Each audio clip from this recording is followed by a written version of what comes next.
Ito na nga mga kababayan, mas lalo pang nahuhubara ng maskara itong si Pangulong Marcos Jr.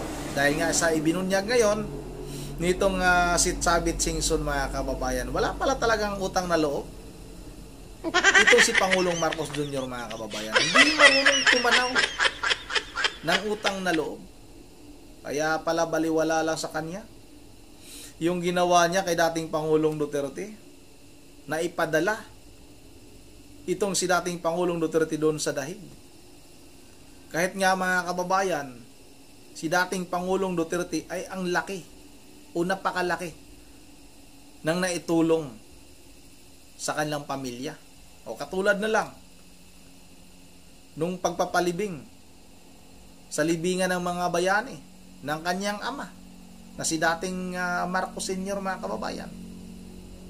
Binaliwala yan ni Marcos Jr. At sa halip mga kababayan, pinakidnap na itong si dating Pangulong Duterte papuntang dahig para lang mawala sa kanila yung tinik sa kanilang lalamunan. Kasi nga gusto nilang manatili ng napakahabang panahon dyan sa kanilang posisyon. Ang tindi naman pala talaga ng ugali nito si Marcos Jr. mga kababayan. At ayon pa nga, kay Chavit Singson, pagkatapos niyang tulungan itong si Bangag mga kababayan para maging presidente ngayon ng ating bansa, nung nanalo na mga kababayan, nako, nagka-Alzheimer's naman ito mga kababayan. Nakalimutan niya na itong si Chavit Singson. Kaya nadala na tuloy itong si Chavit Singson. Hindi na daw muli natutulong sa mga Marcos. Dapat lang naman talaga. Manggagamit pala talaga itong tao na ito.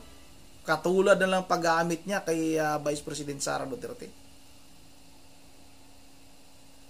Sa totoo lang mga kababayan, kung hindi si Vice President Sara Duterte, yung kanyang BP noon, ay hindi naman talaga tayo mabudol. Si BP talaga. Totoo talaga yung sinabi ni Chavit Singson. Sa panahon na yun, si BP Sara talaga ang pinakamalakas na kandidato. Nakikiusap pala itong si Marcos kaya Chavit Singson na tulungan. Pati sasakyang himpapawid, eroplano, helicopter mga kababayan, ginamit pa daw nitong si Marcos para sa pangangampanya. Pero nung nanalo na, wala na. Nakalimutan niya na lahat yung ginawang tulong nitong si Chavit Singson. Napakawalang hiya naman pala talaga dito si Marcos mga kababayan. O ito na, huwag na natin itong patagalin. Sabay-sabay na natin itong panoorin. Ito na siguro last na pag-support namin sa mga Marcoses dahil hindi na kami kilala. Hindi namin tinatanggap plano ko, kasama ko siya, ako nagkukontak sa mga mayors, ako nag-aaray sa lahat, support. Pag may banat kay Bongbong, ako nagsasagot. Pero after election, may Alzheimer na si Bongbong, hindi na ako kilala. Sa isang panayam sa Bilyonaryo News Channel, ibinahagi ni former Ilocos Sur Governor Chavit Singson ang kanyang pagkarismaya matapos tulungan si Marcos Jr. Isa ko yan, ang totoo niyan, Sara, sigurado na mananalo for president. Nobody would beat her. Very popular at that time. Now, si Bongbong naman, nakiusap si Jaime Marcos sa akin, natulungan si Bongbong for his vice presidency. Totoo talaga yan. Nung panahon na yon, wala talagang makakatalo kay BP Sara noon. Ikaso nga lang, ayaw ni BP na tumakbo. Kasi ayaw rin noon ni dating Pangulong Duterte na maging Pangulo itong si BP Sara. Dahil nga, ayon kay ayon kay Pangulong Duterte, napakahirap daw na maging presidente. Mananalo talaga noon si BP Sara mga kababayan. Totoo talaga ang sinabi nitong si Chavit Singson. May katotohanan talaga yan. Kaya itong si Marcos, kung halimbawa sila yung naging magkalaban, matatalo naman talaga ito eh. Hindi naman talaga mananalo ito kay BP. Tinalo nga ito noon ni Leni Robredo. Kay BP Sara pa kaya siya manalo. Nanalo lang naman talaga ito. Real talk mga kababayan. Nanalo lang talaga ito dahil kay BP Sara. At alam yan ni Chavit Singson. O ito, patuloy natin.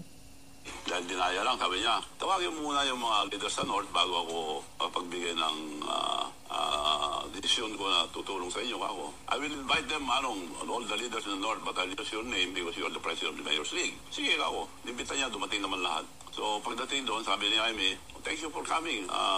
So we could start the early campaign of Bongbong for Vice President. Dinaya lang sabi niya. But Manong Chavit sa plan, Manong, can you tell us a plan? Kako, magpapile tayo for President, ay for Vice. Marami kang makakalaban yan. Kung ang gusto kong mangyari, magpile tayo for President, wala pa nang papile. Pero pag nagpile si Sara, you have to slide down. Then I have the leverage to talk to Sara, ikaw ang Vice, protected ka na. Palakpakan sila, si BBM, salamat Manong. Bawal pa noon ang lumabas.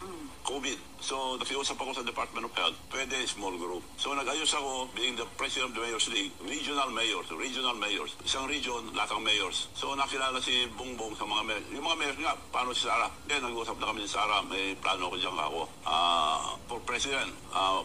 Sara for president Hindi, okay lang yan ako. So, naka-ready naman. Nakako naman si Bongbong mag-slide down. O in the end, bakit hindi po nag-slide down? Kita nyo mga kababayan? Yun pala yung totoong plano sana. Kung tumakbo si VP Sara bilang presidente noon, bababa itong si Marcos sa pagka-vice president. Kita nyo mga kababayan kung gaano ka gahaman itong tao na ito. Tapos nung nanalo na, ganito yung ginawa niya kay Chavit Singson. O ito, patuloy natin to. Nagkataon ng problema nung popular na si Bongbong that sabi sa akin ni Bongbong noon, Manong, ang swerte ko, ikaw presidente ng Mayor's League. Puro mayors ang minimit ko ngayon. Alaking tulong ng mga mayors. Nung tumakbo ko noon, wala akong isang mayor, sabi niya. So nung nagka-momentum na po siya, ayaw na mag-slide down? No, wala nang pagkakataon na gano'n dahil nung kinausap ko si Sara na pag nag-file ka, willing si Bongbong, yun ang usapan namin dahil kami mga mayors, committed na kami sa'yo as we have committed. So he's willing to slide down. Hindi na Manong, hindi na ako tatakbo ngayon, next step na lang, sabi niya. Bakit naman? Hindi, marami rin hindi ko nang makwento yung mga nangyari. So, ayaw na niya. So, in the end, ako kay Bongbong, bingo ako, wala ka lang kalaban. Yung pinakamalakas for president, ayaw na tumakbo, good for you. Tuwan-tuwa siya. Tuloy-tuloy na kami lahat. Tuloy-tuloy. Ako lahat ang di namin tinatakang plano ko, kasama ko siya, ako nagkukontak sa mga mayors, ako nag-aaral sa lahat, support. Pag may banat kay Bongbong, ako nagsasagot. Pero after election, may Alzheimer na si Bongbong, hindi na ako kilala. So ngayon po ba, kanino kayo mas malapit? Kay President Bongbong Marcos or kay Senator Amy? Actually, malapit naman ako dahil tinutulungan ko sila tuwing election. So, ito na siguro last na pag-support namin sa mga Marcoses dahil hindi na may kilala. Well, so ngayon po, ang support nyo, kung sakaling tumakbo si Vice President Sara sa 2028, will be with I will Vice support her. President. Ito na siguro last na pag-support namin sa mga Marcoses dahil hindi na may kilala. Hindi namin tinatakang plano ko, kasama ko siya, ako nagkukontak sa mga mayors, ako nag-aaral sa lahat. Grabe mga kababayan ha. Ginamit lang itong si Chavit Singson para makilala ng mga mayors mga kababayan itong si Bongbong Marcos. Yun pala talaga ang totoong plano sana. Kung tatakbo bilang presidente itong si VP Sara, mag-slide itong si Marcos. Kaso nga lang, na-desisyon si VP Sara noon dahil nga daw siguro kasi nga, kwento din yan mga kababayan, itong si Amy Marcos din ang nakiusap kay VP Sara na mag-VP na lang siya ni Bongbong. Kaya mga kababayan, tama rin siguro talaga yung ating ibang mga kababayan na wag masyadong magtiwala dito kay Amy Marcos. Dahil si Amy Marcos din pa lang nakiusap dito kay Chavit Singson, nakausapin yung mga mayors. Mga traidor itong mga kababayan. Lalong-lalo na itong si Pangulong Bongbong Marcos. Pagkatapos niyang gamitin yung mga eroplano sa pangangampanya, yung pagmamayari nga ni Chavit Singson mga kababayan, nung nanalo na, ay nagka-Alzheimer's. Nagkasakit na mga kababayan, nagkasakit sa libo. Ang tindi. Wala pala talagang utang na loob. O Marcos, oy Attorney Claire Castro, ano kayo masabi mo dito?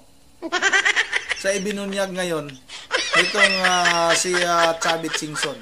Ano kayang sagot mo?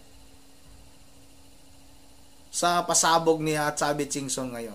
May masasagot ka ba? O may maisagot ka ba? Yun ang ano mga kababayan, ano?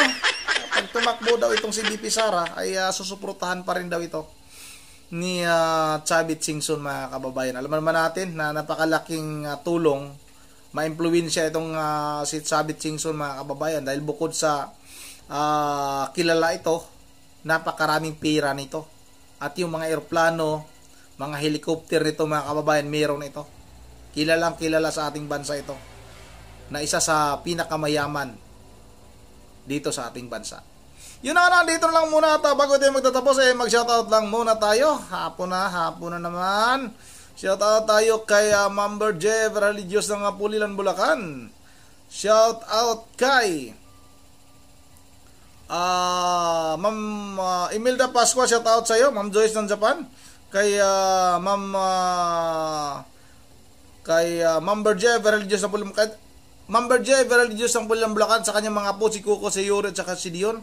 Kay Sit ng Camarines Norte, shoutout sa iyo dyan, idol, ha? At sa mga taga Camarines Norte, kay Batnam, shoutout. Kay Ramil Sigubia, kay Rodolfo Induma, kay March Bitog, kay Gabriel Cantor, kay Marichoking, excuse me, kay Romeo Robles, at kay Ariel Ontalan. Yun ang dito na lang muna. At once again, this is Rondy TV mo. Ingatin lahat. God save the Philippines.